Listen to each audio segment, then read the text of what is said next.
yateguye Energy Level Studios sibyo radio yicuyizani rero ukuntu dutangiye filime kanu ku kandi hey sibyo mu mwaka w'2000 mu majyaruguru y'uburengerazuba mu Rwanda hari ishyamba gakondo iryo shyamba ryari ryarafashwe n'inyeshyamba bitaga Jangu icabo cya muri kamere yabo bari baragiye babatwa n'ikintu cyo kwica violence urugomo bloodshed kumena amaraso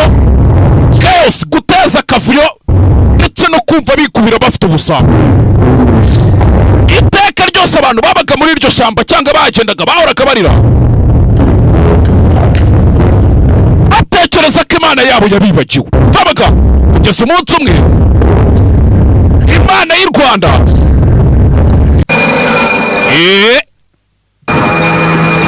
za sura zidacuruza ebe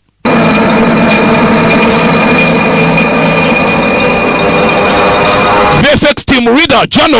sibzo ebe hey akunu cyo kigabo bikangamo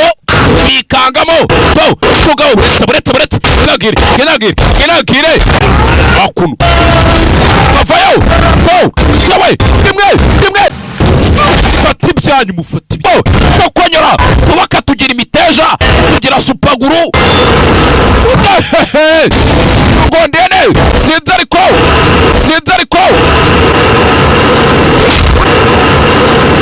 round kick do punch sawe do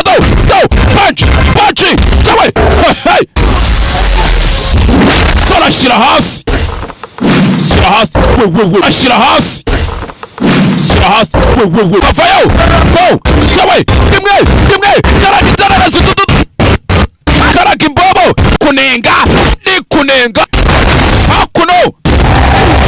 bikarenge neza gace swata dimwe hey ahanga ubwonko buca mu matwi tu Yomi's next party sibzo sora shira hasi ngwinagire kirenge aragihamyara cyumva rimwe hey